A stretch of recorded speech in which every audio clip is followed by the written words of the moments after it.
이번에는 사회복지 정책론입니다. 자, 1장 332쪽이에요. 사회복지 정책의 개념과 특징 보도록 하겠습니다. 사회복지 정책의 가장 핵심적인 특징은 소득 재분배 혹은 평등 추구라고 얘기할 수 있어요. 소득 재분배와 평등 추구는 사실 같은 말이라고 이해를 해도 상관이 없습니다.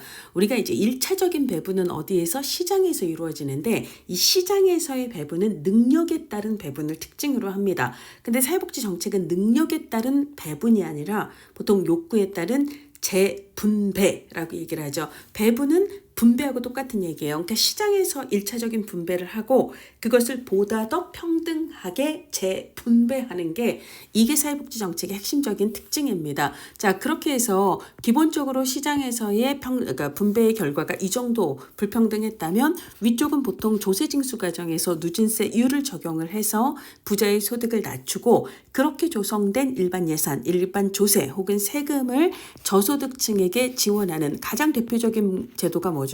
공공부조가 되는 거죠. 그래서 이제 공공부조와 같은 사회복지 정책을 통해서 자, 요렇게 불평등했던 걸 시장에서의 분배를 요렇게 보다 더 평등하게 바꾸는 이걸 우리는 소득 재분배라고 얘기를 하고요. 소득 재분배를 통해서 결국은 평등을 추구하게 되는 거죠. 그래서 사회복지 정책의 가장 핵심적인 것은 재분배 그리고 평등의 추구다라고 얘기할 수 있습니다.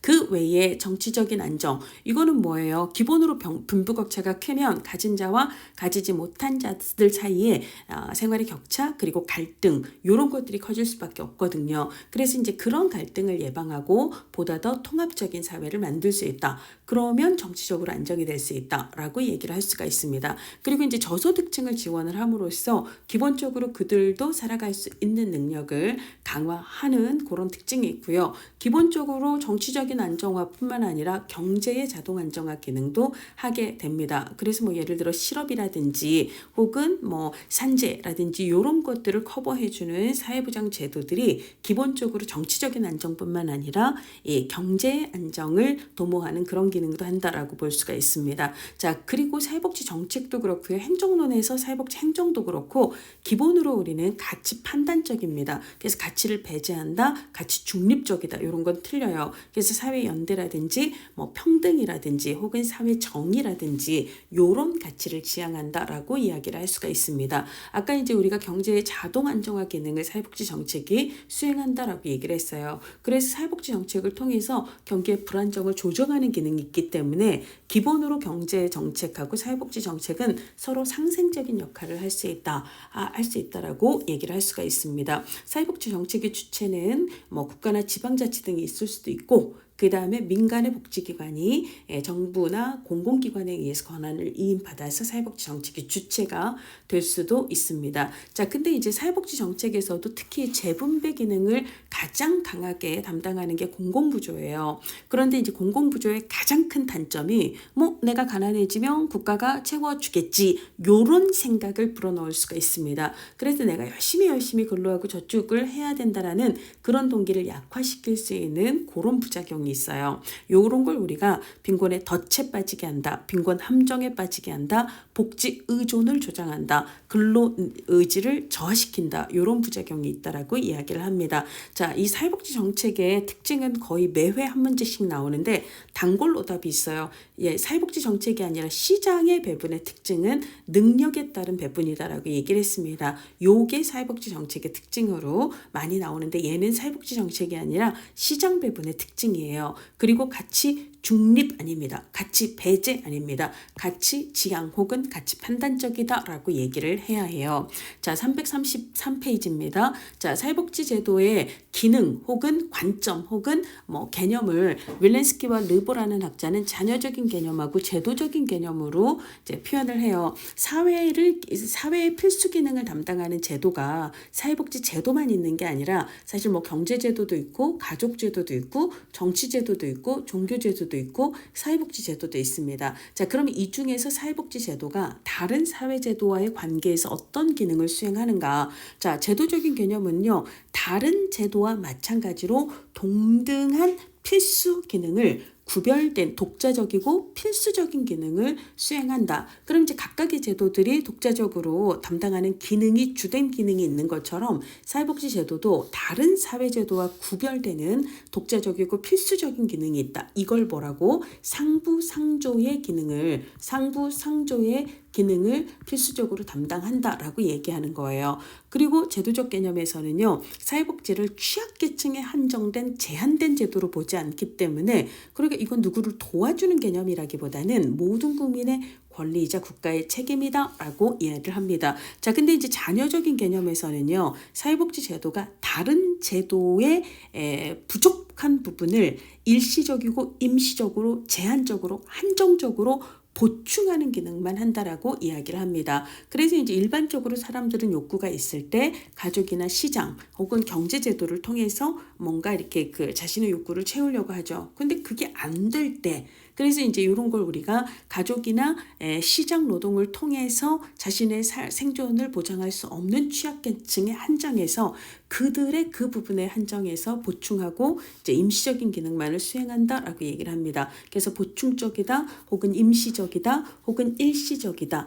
잠정적이다, 혹은 제한적이다라고 얘기를 해요. 그러니까 상시적으로 필요한 기능은 아니고 그냥 뭐가 살짝 부족할 때 그 부분만 조금 땜빵하고 빠지는 이런 거라고 얘기를 해요. 그러니까 국가의 기본적인 기능이라기보다는 사람들은 욕구가 있을 때 가족과 시장을 통해 1차적으로 욕구를 충족해야 한다. 그게 안 되는 사람에 대해서만 제한적으로 국가가 돕는다라고 얘기를 하기 때문에 여기서는 자녀적인 개념에서 오히려 사회복지를 그렇게 안 되는 사람, 즉 취약계층을 도와주는 행위로 본다는 거예요. 시혜나 자선으로 보는 것은 자녀적 개념에 해당합니다. 그래서 기본으로 국가가 나서서 1차적인 책임을 지는 것을 강조하지 않기 때문에 일단 시장과 민간의 역할을 중시하는 그런 이제 마인드를 우리가 보수주의자들 혹은 신자유주의자들 이렇게 얘기를 하는데, 그쪽의 맥락하고 비슷한 게 바로 이거다라고 이야기를 합니다. 자, 그 다음에 티트머스라고 하는 학자는요, 사회복지의 역할을, 복지의 역할을 사회가 이렇게 한 3가지 영역에서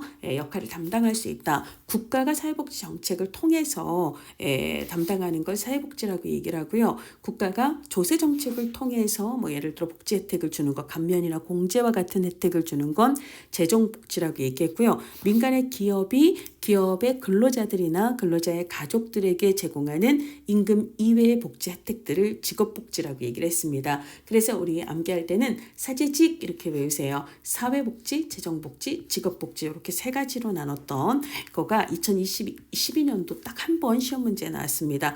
중요한 건 임금은 해당이 되지 않습니다. 임금 이외의 복리후생이 직업복지에 해당한다라는 거죠. 자, 이번에는요, 우리가 사회복지의 가장 핵심, 사회복지 정책의 가장 핵심적인 특징은 소득 재분배다라고 얘기를 했고요. 우리가 1차적인 분배는 시장에서 능력에 따라 분배가 이루어지고, 그 다음에 위에서는 조세, 징수 과정에서 누진세율을 적용해서 부자들의 소득을 낮추고, 그리고 그것을 가난한 사람들에게 이전하는 방식으로, 이게 이제 공공부조가 주로 맞는 거죠. 그렇게 해서 이제 소득을 다시, 즉 재분배하는 것이 소득 재분배다라고 얘기를 했고, 위에서 낮추고 아래에서는 공공부조 제도가 주고, 이런 식으로 이제 실현을 한다라는 거예요. 그래서 이제 뭐 예를 들어 사회보험이나 사회수당도 소득 재분배 효과가 있기는 하지만, 그럼에도 불구하고 가장 소득 재분배 효과가 높은 것은 공공부조입니다. 자, 그래서 공공부조 제도의 소득 재분배 효과가 크다. 뭐 부조 방식이 사회보험 방식보다 다 똑같은 얘기예요. 공공부조가 사회보험보다 재분배 효과가 크다. 이런 얘기를 하고 있습니다. 특히 국가의 재분배를 기준으로 하는 사회복지 정책을 가장 강조하는 이념이 사회민주주의 이념이에요. 이거를 우리가 다른 말로는 페이비안 사회주의라고도 얘기를 합니다. 페이비안 사회주의. 페이비안 사회주의 혹은 사회민주주의가 기본적으로 국가의 복지 정책 혹은 복지 국가를 가장 지지하는 이념이거든요. 그러니까 얘네들은 기본적으로 사회연대 혹은 평등의 실현을 위한 재분배, 국가에 의한 재분배 정책을 굉장히 강조하는 이념이다라고 얘기를 할 수가 있습니다. 그럼 소득 재분배라고 하는 것이 국가에 의해서만 이루어지는가? 민간에 의해서도 내 돈을 가난한 사람한테 줘요. 이 재분배가 되는 거거든요. 그렇게 이루어질 수 있다라는 겁니다. 자, 소득 재분배의 유형을 얘기를 하면 수직적 재분배가 있고 수평적인 재분배가 있어요. 수직은 위에서 아래로 내려오는 겁니다. 고에서 저로. 그럼 뭐가 고고 저죠? 소득이에요. 소득이 많은 사람들의 돈이 소득이 적은 사람들에게로 분배되는 혹은 이전되는 방식을 이걸 수직적 재분배라고 이야기를 합니다. 가장 대표적인 제도는 공공부조가 되는 거죠. 그래서 고소득이 낸 세금을 이 재원으로 해서 이제 저소득에게 지원하는 이런 방식이 되겠습니다. 자, 그다음에요. 자, 수평적이라고 하는 것은 기본으로 이제 소득 차이가 분배 혹은 이전의 기준이 되는 건 아니에요. 같은 소득 내에서도 위험이 아직 발생하지 않은 사람들의 돈이 위험이 발생한 사람들에게 흘러가는 구조예요. 가장 대표적인 건 사회보험과 사회수당입니다. 우리나라의 이제 가장 대표적인 사회수당이 아동수당이 되는 거죠. 그래서 이제 사회보험과 사회수당이 기본적으로 가장 대표적인 수평적 제도인데 이게 이제 뭐냐면 우리나라 사회보장기본법에서는요. 우리 여러분들 법제론을 공부를 하셨으면 사회보장기본법에서 사회보장을 정의할 때 자, 사회적 위험 뭘 규정하고 있죠? 노양 빈사장실,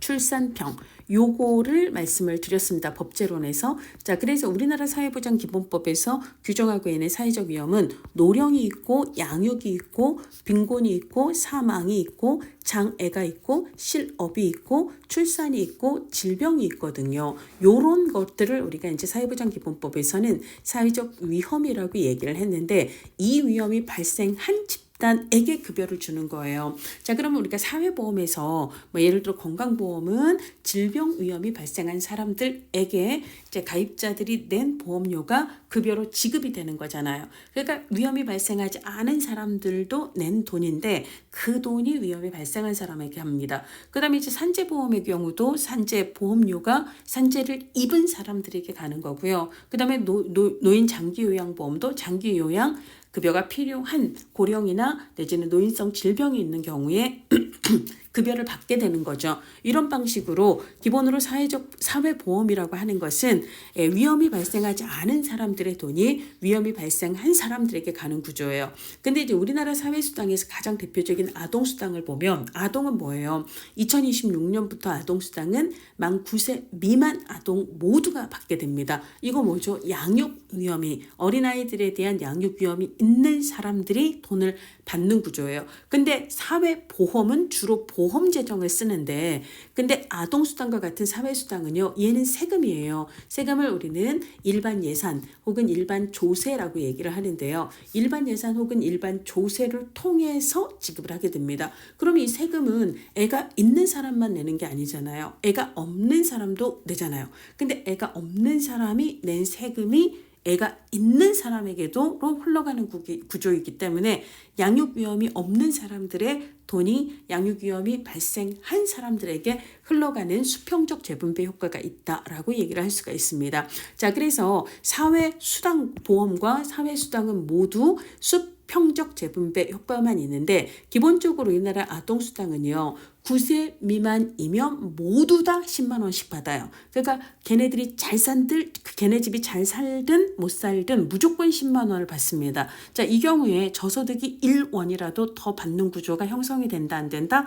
안 돼요. 그러니까 저소득에게 돈이 많이 가는 구조는 일절 없기 때문에 그래서 얘는 수직적인 재분배 효과는 없고 사회수당은 수평적 재분배 효과만 있다라고 얘기를 할 수가 있습니다. 근데 우리가 건강보험 같은 경우를 보면 같은 급여를 받지만 실제로 낸 보험료는 차이가 있죠. 누가 더 많이 내요? 고소득일수록 보험료를 많이 내고 저소득일수록 보험료를 적게 냅니다. 그러면 적은 돈을 내고도 같은 혜택을 받기 때문에 사회보험의 경우에는요. 누가 더 상대적으로 유리하죠? 저소득이 상대적으로 유리한 구조입니다.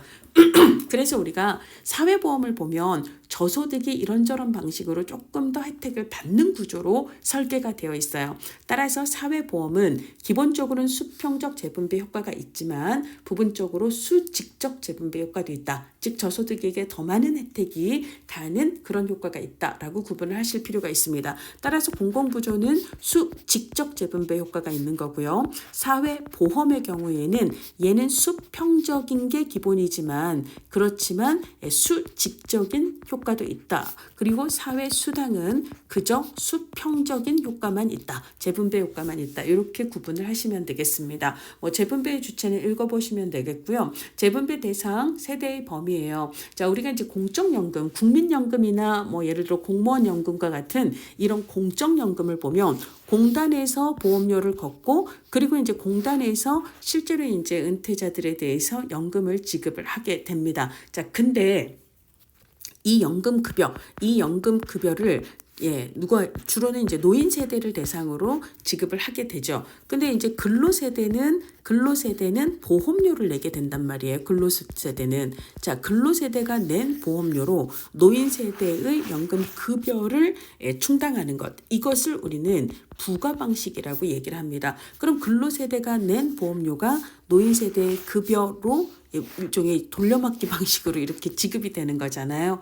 그러면 근로세대의 돈이 노인 세대로 이전이 되는 형태이기 때문에 이것을 우리는 세대 간 재분배라고 얘기를 하고요. 이제 우리가 이제 이런 부과 방식의 공적연금이 가장 대표적인 예가 되겠습니다. 자, 근데 세대 내 재분배라고 하는 것은 대표적으로 적립 방식의 연금, 공적연금 방식이에요. 물론 적립 방식은 민간 보험에서도 민간의 연금도 적립 방식을 주로 취합니다. 그래서 내가 이제 근로 시기에 돈을 내면 보험료를 내면 그럼 나중에 내가 노인이 됐을 때 급여로 연금급여로 받게 되는 구조예요. 이걸 우리가 잘 적립해 두었다가 나중에 받는다. 적립 방식이라고 얘기를 합니다. 내 돈이 나에게 돌아오지 내가 나중에 노인이 됐을 때 돌아오게 되는 거지. 이게 다른 사람에게 흘러가는 건 아니거든요. 다른 세대로. 그래서 이것을 우리는 세대 내 재분배라고 이야기를 해요. 그래서 우리가 암기를 할 때는요. 부과니까 간, 부과니까 간으로 외우시고 너무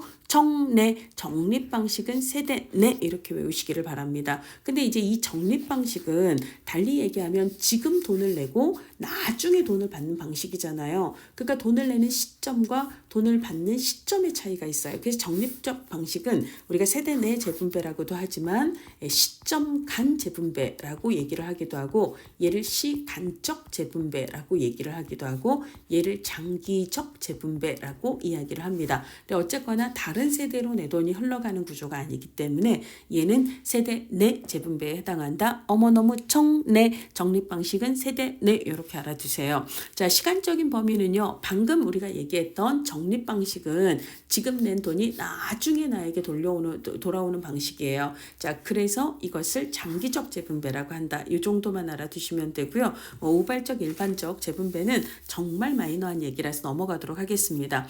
자, 그 다음에 이제 사회복지 정책의 유형입니다. 자, 사회보험은요. 미리미리 보험료를 걷어서 빈곤을 예방하는 그런 성격을 가집니다. 빈곤 예방 제도다 해서 대비하는 제도다, 방빈 제도라고 얘기를 하고요. 근데 이제 그에 비해서 공공부조는 이미 빈곤, 특정선 이하의 소득을 가진 빈곤한 사람들을 구제하는 제도이기 때문에 그래서 기본으로 사후적인 빈곤에 대응하는 제도 혹은 빈민을 구제하는 제도 해서 공공부조는 구빈 제도라고 얘기를 하고요. 사회보험은 방빈 제도라고 얘기를 합니다. 사회보험은 국가에서 하는 거예요. 의무가입, 강제가입이 민간보험하고 가장 핵심적인 차이가 됩니다. 우리나라 5대 사회보험의 소관부처는 이제 복지부하고 고용노동부가 있습니다. 자, 그 중에 국민연금공단에서 국민연금을 운영을 하고요. 그 다음에 건강보험공단에서 국민건강보험과 노인장기요양보험 두 가지를 관리 운영을 합니다. 그 다음에 이제 근로복지공단에서는 산재보험하고 고용보험을 관리 운영을 하죠. 이 운영기관을 이제 보험자라고 얘기를 하고 우리들은 피보험자라고 이야기를 하게 됩니다. 그럼 이제 보험이라고 하는 것은 민간보험이든 사회보험이든 가장 핵심적인 목적은 위험 분산이에요. 그러니까 나 혼자가 아니라 비슷한 위험을 가질 수 있는 사람들이 다 같이 그 위험을 공동으로 분산하는 이런 특징을 갖고 있습니다. 그럼 이제 위험 분산 효과가 크려면 가입자의 수가 커야 되죠. 그러면 우리가 자발적 가입을 특징으로 하는 민간보험과 강제 가입을 특징으로 하는 사회보험 중에 가입자의 수가 훨씬 더 큰 건 강제 가입입니다. 그러니까 사회보험입니다. 그러니까 당연히 민간보험과 사회보험 모두 위험분산을 목표로 하지만 위험분산 효과가 훨씬 더 큰 건 사회보험이다라고 얘기를 할 수가 있습니다. 수익자 부담을 원칙으로 하죠. 그래서 주된 재정은 보험료다라고 얘기를 할 수가 있습니다. 자, 그 다음에 사회보험의 급여 조건은요. 일단 가입자여야 돼요. 그럼 가입자는 뭘 내는 사람이죠? 보험료를 내는 사람이에요. 그 보험료를 내는 걸 기여라고 이야기를 합니다. 그러니까 가입자여야 한다라는 것과 보험료를 내는 사람이어야 한다라는 것은 같은 말이에요. 이걸 기여라고 얘기를 하고요. 그들이 언제 급여를 받을 수 있어요?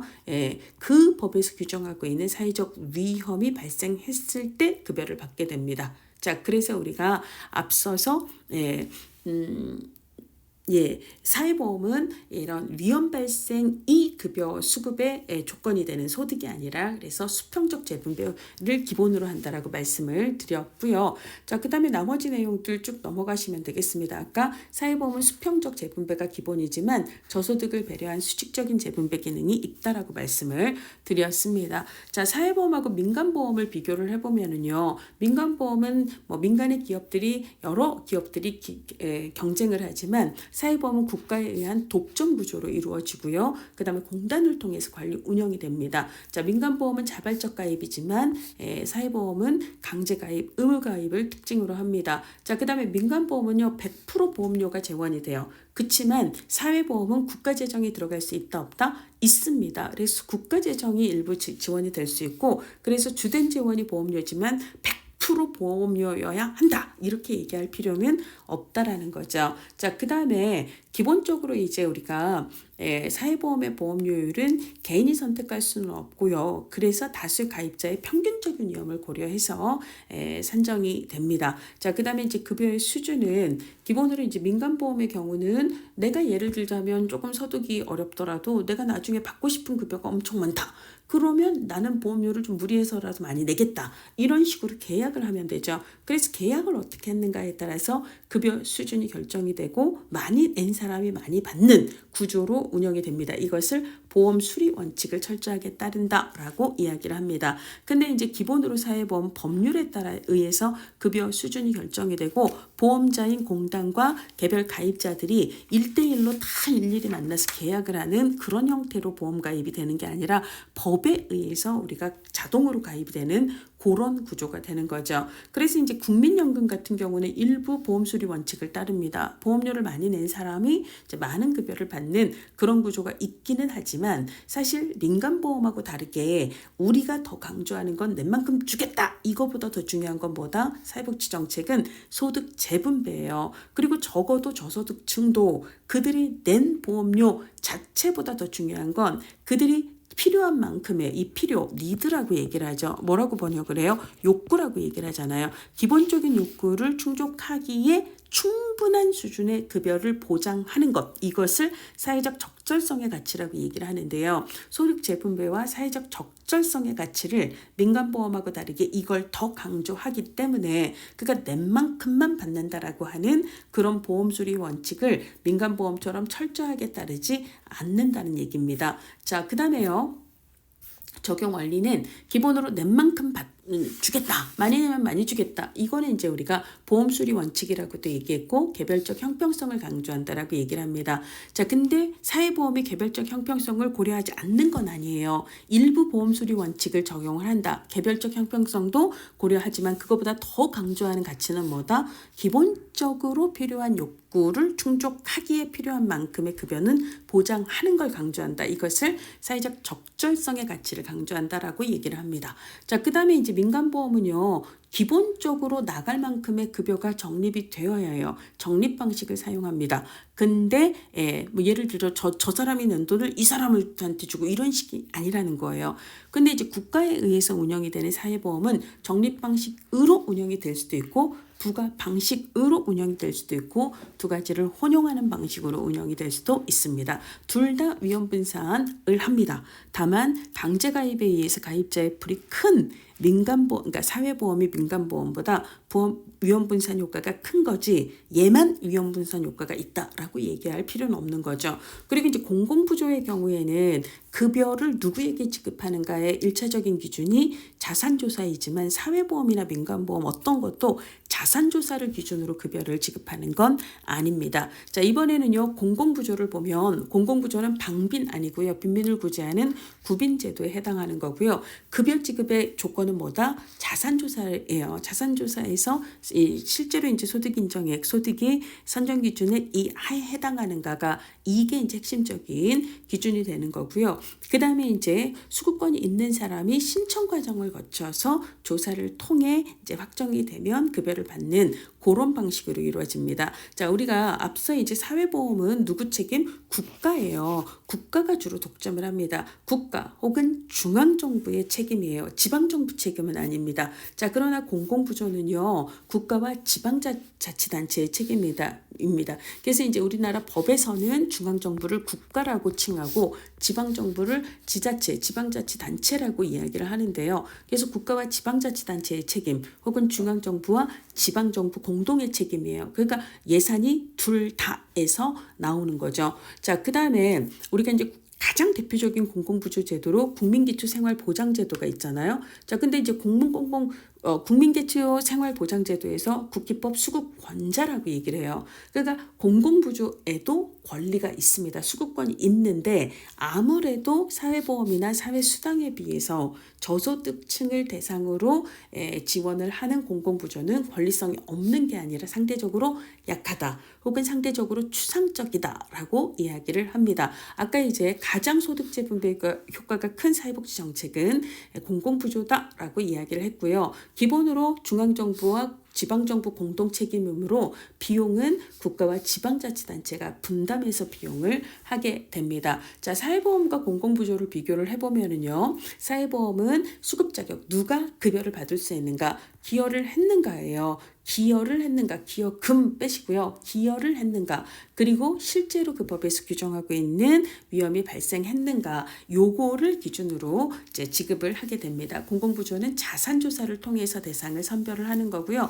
자, 사회보험이나 사회수당은 보편주의에, 그리고 공공부조는 선별주의 제도에 해당합니다. 사회보험의 주된 재원은 보험료이고 여기 이제 일부 국가 예산이 들어갈 수 있다라고 얘기했고요. 공공부조와 사회수당은 둘 다 일반 조세를 주된 재원으로 합니다. 자, 그 다음에 사회보험은요, 어느 정도는 재정의 예측, 즉 수입과 지출의 어느 정도 이제 예측이 용이해요. 근데 공공부조는 그때그때 경제 상황이 뭐 세계 정세라든지 혹은 코로나와 같은 특수한 상황 변수의 영향을 받게 되기 때문에 사실 예측하기가 상대적으로 좀 어려운 특징이 있습니다.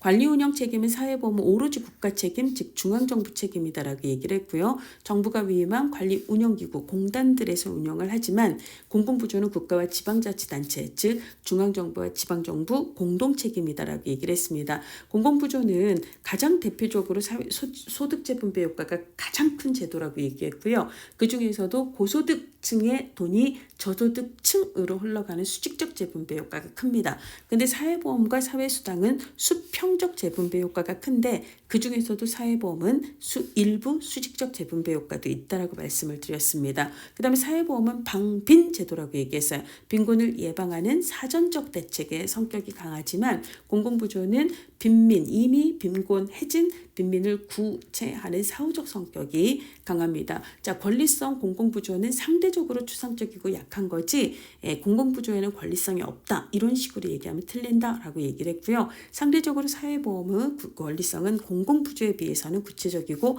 강하다라고 얘기를 할 수가 있습니다. 자, 공공부조는 선별적인 제도이기 때문에 예를 들어 10명의 사람이 있을 때 예를 들어 보편적인 제도는 그냥 다 주면 돼요. 그렇죠? 그러니까 사람을 고르는 절차가 필요하지 않다? 필요하지 않아요. 행정 절차가 보편적인 제도일수록 행정 절차가 심플합니다. 그래서 행정 비용이 덜 소요돼요. 이걸 다른 말로 운영 효율성이 높다라고 얘기를 해요. 근데 반대로 공공부조는 10명 중에서 진짜 필요한 사람, 급여가 진짜 필요한 저소득층을 선별하기 위해서 누가 상대적으로 소득이 낮은지를 알려면 이 10명 모두의 소득조사가 필요한 거거든요. 그래서 실제로 이제 소득조사를 통해서 대상을 선별하는 절차가 까다롭게 됩니다. 이것을 우리는 운영효율성이 떨어진다라고 얘기를 합니다. 그러니까 운영효율성이 더 높은 건 보편적인 제도가 되는 거고요. 공공부조는 상대적으로 약하다라고 이야기를 합니다. 근데 이제 공공부조의 장점은 진짜 이 급여가 필요한 사람들을 골라서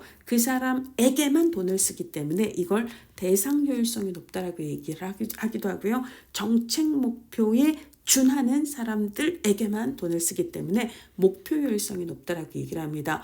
따라서 그 돈이 굳이 필요하지 않은 사람에게 돈이 나가지 않아요. 이것을 비용 효과성, 비용 절감 효과 혹은 비용 효율성이 높다라고 이야기를 하고요. 소득 재분배 효과가 높은 건 계속 나옵니다. 이거는 공공부조가 제일 높다라고 얘기를 했습니다. 자, 그다음에 수급률, 실제로 수급권을 가지고 있는 사람들 중에 몇 프로가 급여를 받아가는가. 기본으로 사회보험 같은 경우는요, 권리성이 강해요. 그렇잖아요. 권리성이 되게 강하기 때문에 내가 당연히 보험료를 냈으니 당연히 급여를 받아야지. 돈만 계속 내고 못 받으면 그거는 오히려 내가 바보가 되는 거죠. 그러니까 이제 악착같이 받게 돼요. 수급률이 높습니다. 근데 공공부조는 기본적으로 뭘 유발하죠? 낙인을 유발합니다. 기본으로 내가 다른 사람들보다 조금 더 가난해서 그런 것들을 유발을 하기 때문에 낙인감이라든지 수치심을 유발할 수 있어요. 우리가 이것을 스티그마라고 얘기를 하죠. 이걸 유발하기 때문에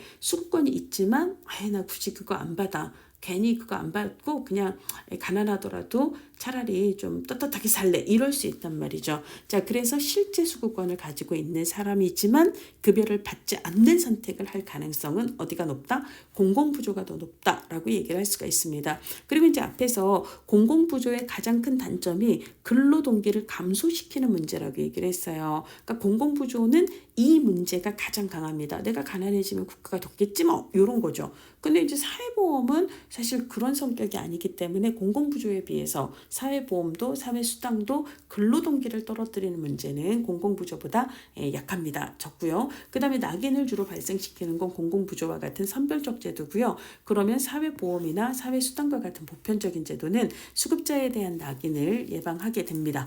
자, 그 다음에 이번에는 사회수당으로 가도록 하겠습니다. 자, 사회수당은요. 특정의 인과학적 기준에 속하기만 하면 누구나에게 급여를 지급하는 보편적인 제도입니다. 기여하는 거, 보험료 내는 거거든요. 기여하는 것은 사회보험이에요. 사회수당은 기여, 즉 보험료를 내지 않습니다. 그럼 이제 무슨 돈으로? 그 세금이에요. 일반 조세를 기준으로 이게 주된 재원으로 해서 그걸로 이제 지급을 하게 됩니다. 그래서 기여를 하지 않기 때문에 얘는 비기여 방식이라고 얘기를 하고요. 그러면 얘는 보편적인 제도가 있기 때문에 자산조사가 필요하지 않아요. 비자산조사 프로그램이다라고 이야기를 하게 됩니다. 자, 그러니까 얘는 선별적인 제도가 아니라 보편적인 제도예요. 보편적인 제도는 해당되면 다 주자 이러기 때문에 각 사람들의 소득을 까볼 필요가 없습니다. 그래서 행정 절차가 간단합니다. 운영 효율성이 높다라는 그런 장점이 있고요. 근로동기 감소 효과는 아까 공공부조의 가장 큰 단점이라고 얘기를 했어요. 그러면 공공부조 아닌 사회보험이나 사회수당과 같은 보편적인 제도는 근로동기를 저해하는 그런 효과가 적다라고 볼 수가 있습니다. 자, 그 다음에 기본으로 누구는 주고 누구는 안 주는 선별적인 성격이 아니에요. 모두 다에게 주는 거기 때문에 사회 통합에 기여한다라고 얘기를 할 수가 있고요. 그 다음에 내가 나만 바보여서 받고 이런 문제가 아니기 때문에 낙인을 발생시키지 않는다라는 그런 장점이 있습니다. 그리고 얘는 수평적 재분배 효과가 있다라고 얘기를 했습니다. 자, 그 다음에 기본으로 보험료라는 별도의 재정이 없이 그냥 일반 예산, 일반 조세로 특정 조건에 해당하는 모든 사람들에게 급여를 지급을 해야 되기 때문에 제한된 예산으로 모든 사람들에게 많은 급여를 주기에는 한계가 있어요. 1인당 급여를 조금만 높여도 국가의 예산 부담이 워낙 커지기 때문에 1인당 급여 수준을 올리는데 어려움이 있습니다. 이것을 우리는 사회적 적절성 가치 실현의 한계가 있다라고 얘기를 해요. 기본적으로 그 사람에게 필요한 만큼의 급여를 충분히 보장하는 것을 강조하는 게 사회적 적절성이거든요.